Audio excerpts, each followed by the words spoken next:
Shalom, Akim. First and foremost, I'm going to give all praises, honor, and glory to Yahweh, Ba'ashem, Yahweh Shai, Ba'ashem, Rakah Kodash. I'd like to give double honors to the apostles and elders of Great Millstone.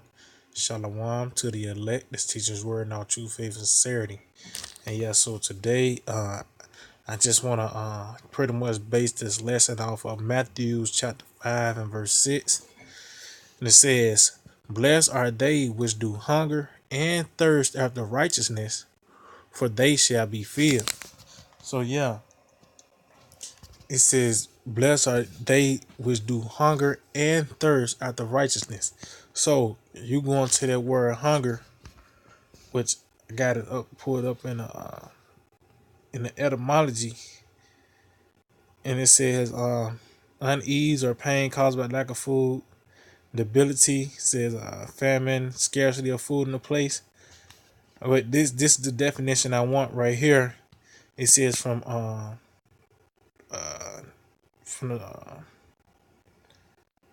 from 1200 AD. It says as a strong or eager desire, a strong or eager desire for righteousness, man.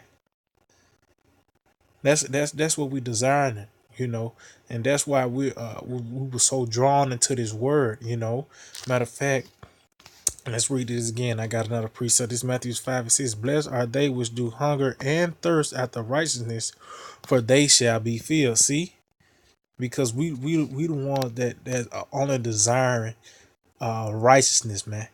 We're the only ones that desire for evil to be blotted out, man. That's why there's so many restrictions when it comes down to this truth. Which hey, that's the right way to be, because hey, this flesh is it can be like a runaway train, man. So that's why these restrictions is best, because hey, we're gonna be filled because we desire righteousness, man. You know. Let's see. Where is it? Second Peter. Yeah, that's what it is. This is Second Peter 2, and Second Peter's 2 and verse. Matter of fact,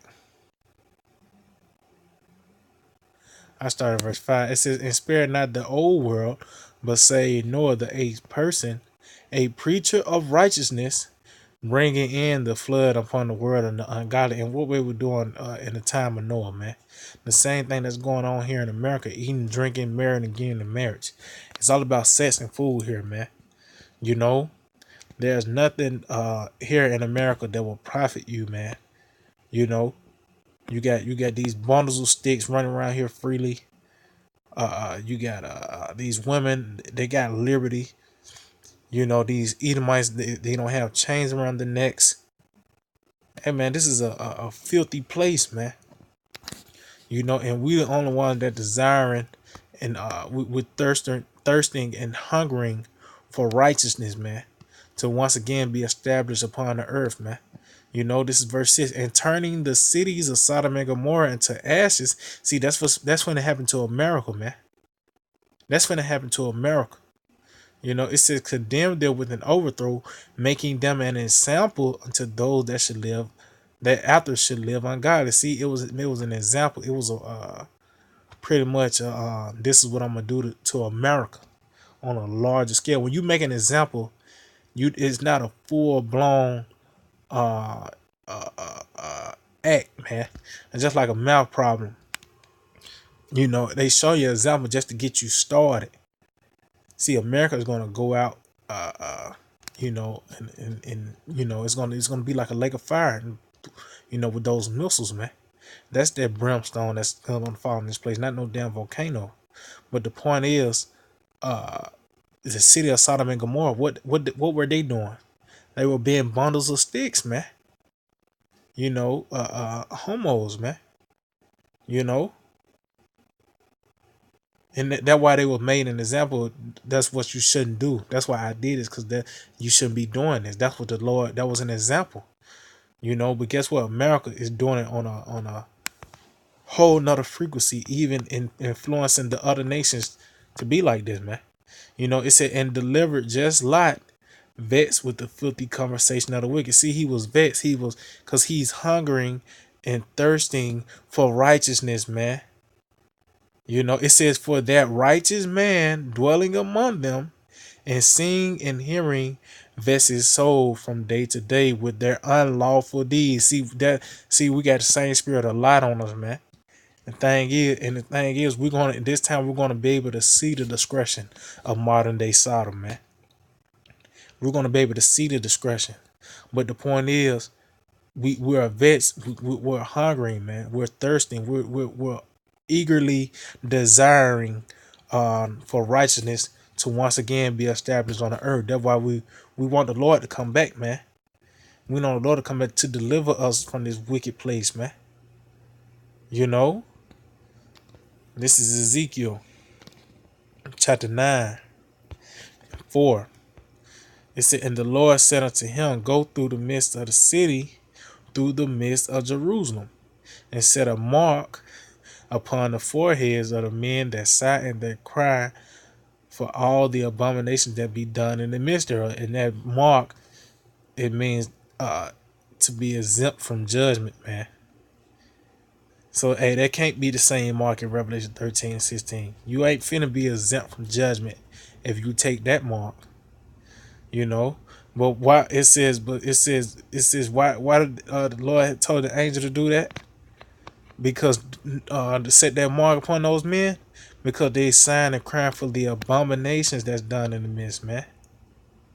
And that's why you see these videos coming out, because hey, man, we're the only ones that's let me get that again.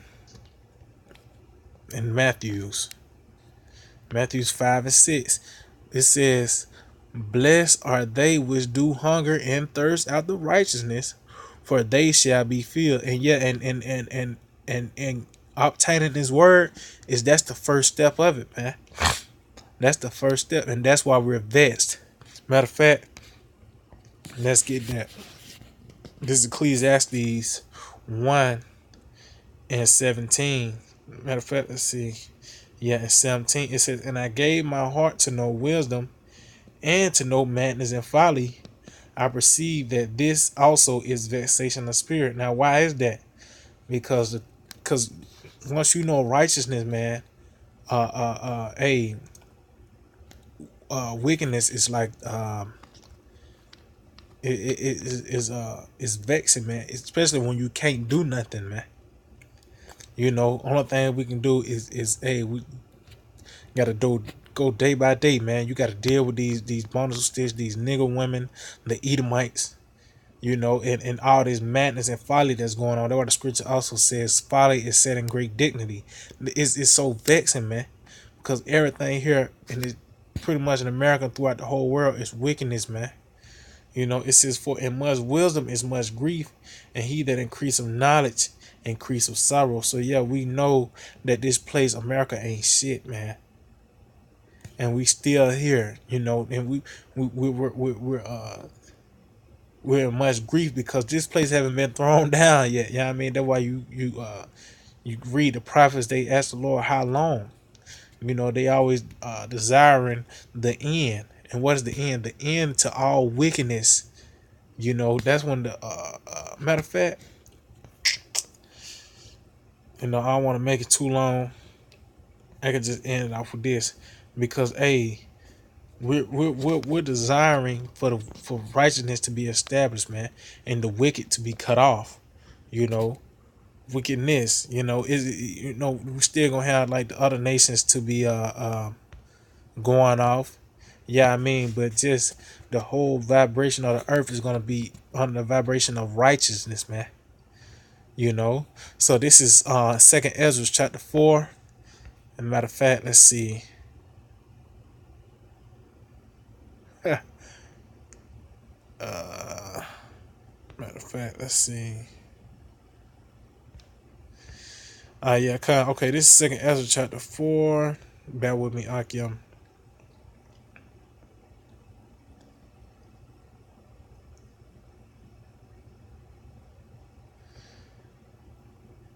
All right.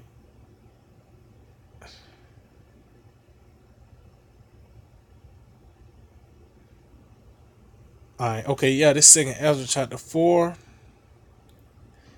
and verse 28. It says, "But as concerning the things whereof thou asked me, I will tell thee, for the evil is sown, but the discretion is thereof is not yet come. If therefore that which is sown be not turned upside down, and if that place where the evil is sown pass not away, then cannot it come that is sown with good. For the grain of evil seed have been sown in the heart of Adam from the beginning.